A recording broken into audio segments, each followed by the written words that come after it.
Halo, Assalamualaikum warahmatullahi wabarakatuh. Perkenalkan kami dari kelompok 2. Kali ini dalam mata kuliah metodologi penelitian kualitatif, maka kami dari kelompok 2 akan membuka suatu topik, yaitu adalah menentukan tema, topik, judul, dan masalah dalam penelitian kualitatif.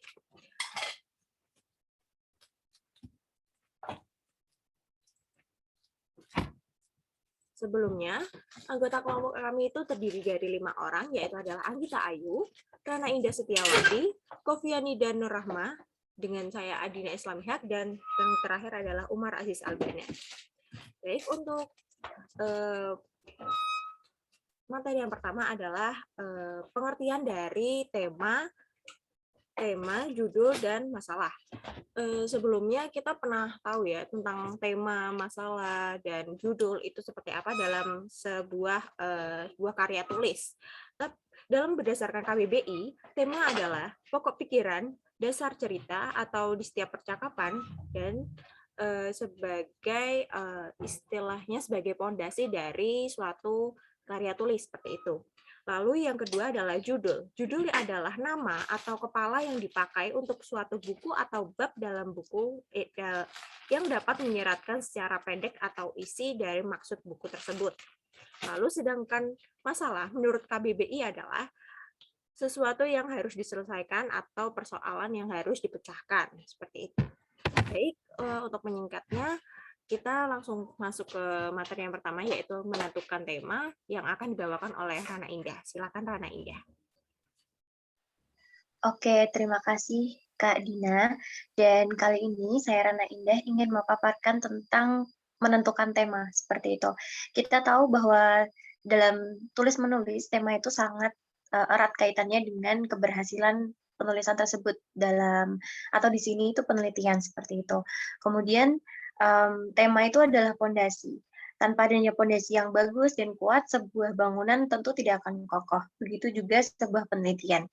Nah, bagaimana menentukan tema?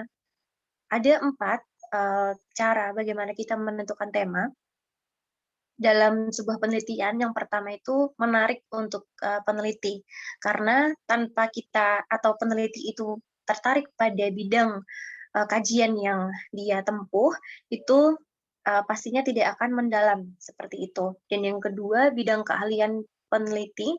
Kita tahu bahwa sebuah penelitian itu mengkaji sesuatu yang memang dalam, dan ketika bidang keahlian tersebut tidak dimiliki oleh peneliti, maka penelitian yang dia lakukan tidak akan mendalam. Kemudian yang ketiga adalah ketersediaan data. Ketika ingin memilih tema, pastikan apakah datanya tersedia atau tidak, karena beberapa kesalahan dari mahasiswa memang sudah menentukan judul, tema, dan juga pembahasan seperti apa yang akan mereka lakukan, tapi mereka lupa bahwa ketersediaan data itu ada atau tidak di masyarakat, sehingga banyak sekali mahasiswa terlebih skripsi ya, sudah sampai di bab 3 tapi ternyata datanya tidak ada, seperti itu. Dan harus mengganti tema. Kemudian yang keempat adalah ruang lingkup. Ruang lingkup, di sini gunakan tema sebagai ruang lingkup. Buatlah daftar mana yang boleh dan tidak boleh dibahas pada tema tersebut untuk membuat penelitian ataupun tulisan tersebut tidak melebar. Nah, kemudian dalam penelitian kualitatif terdapat metode khusus nih untuk menentukan tema, yaitu analisis tematik atau tematik analisis. Di sini, menurut Brown dan juga Clark pada 2006, tematik analisis merupakan salah satu cara menganalisa data dengan tujuan untuk mengidentifikasi pola atau untuk menentukan tema melalui data yang telah dikumpulkan oleh peneliti. Jadi tahapannya pasti ada memahami data, menyusun kode, mencari tema, dan juga simpulan. Di sini bisa dilihat bahwa tematik analisis ini di mana kita mendapatkan atau melihat data terlebih dahulu, bagaimana isi data tersebut, kemudian kita lihat gitu masalah apa yang ada di sana, dan Hal tersebutlah yang memunculkan tema, karena belum tentu bahwa kita memiliki data, tapi penulis itu tahu tema dan juga masalah apa yang ada di sana. Nah, di sini Faraday dan juga Muir Cochrane pada 2006 menjelaskan tentang tahapan-tahapan tematik analisis. Yang pertama adalah memahami data. Nah, kemudian memahami data ini seperti yang dijelaskan tadi, bahwa data tersebut didapat dari rekaman ataupun transkrip wawancara, kemudian dipahami atau dikaji seperti itu. Tahapan yang kedua adalah menyusun kode.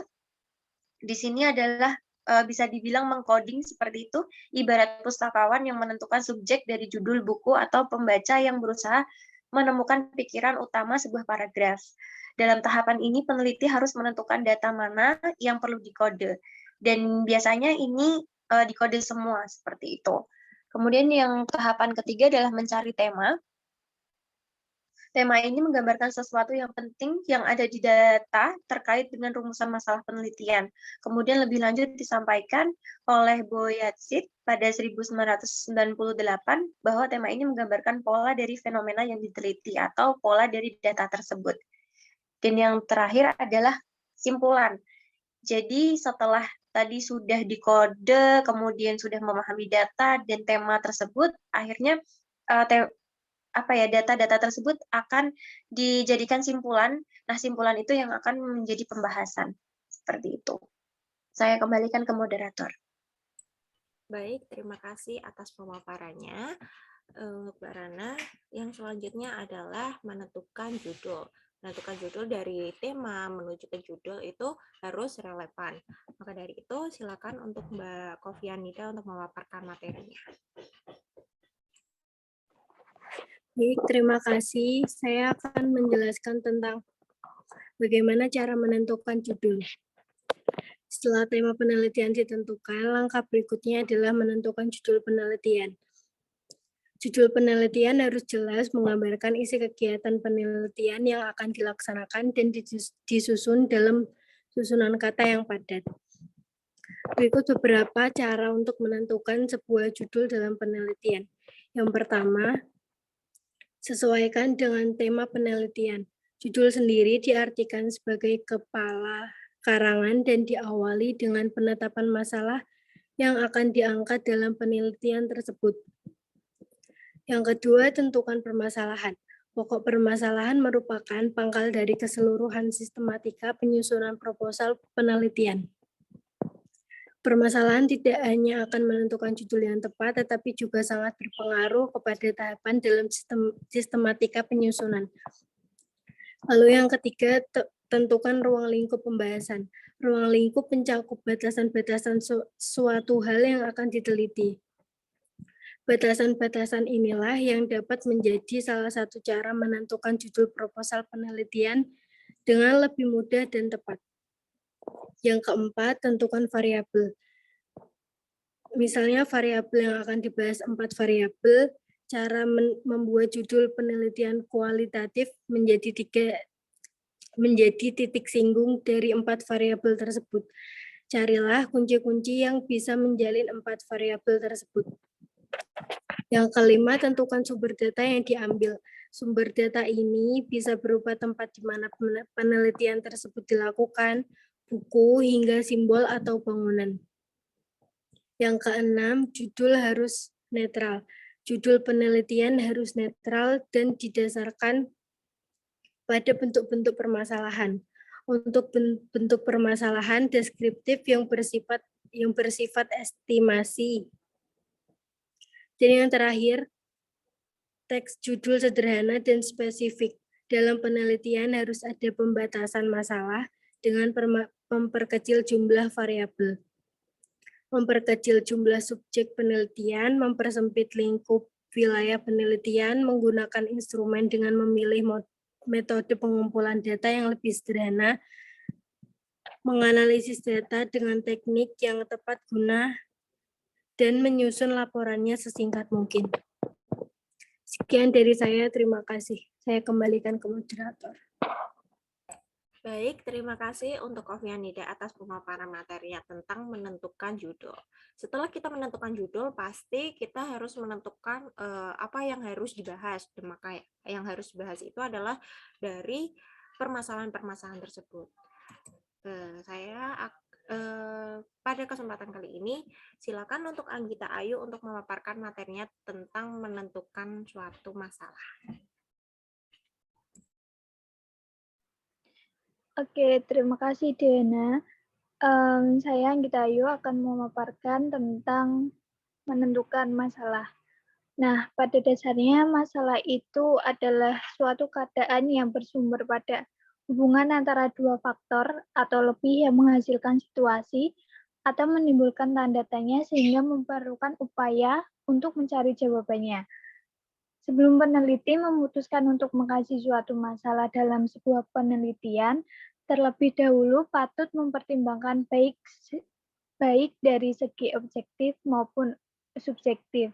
Pertimbangan objektif berkenaan dengan kondisi kelayakan suatu masalah untuk dikaji dalam penelitian, dan pertimbangan subjektif berkaitan dengan kondisi peneliti, baik minatnya, kompetisinya, maupun pengalaman penelitian sebelumnya.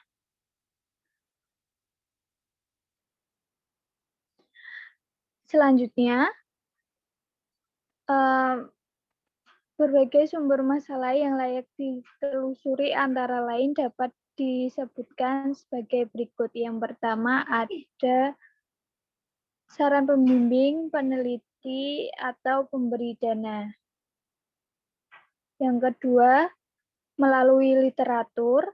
Yang ketiga, dapat dari pengalaman pribadi dan profesi.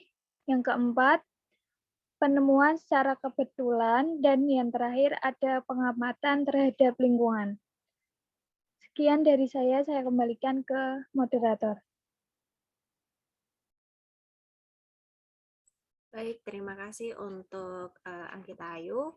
Sekian dari kelompok kami. Mohon maaf jika ada terdapat kesalahan dalam informasi maupun perkataan kami.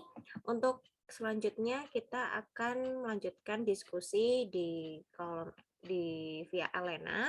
Silakan untuk teman-teman untuk yang ingin bertanya ataupun ingin berdiskusi tentang menentukan tema, judul, serta masalah dalam penelitian kualitatif. Sekian dari kami. Terima kasih. Wassalamualaikum warahmatullahi wabarakatuh.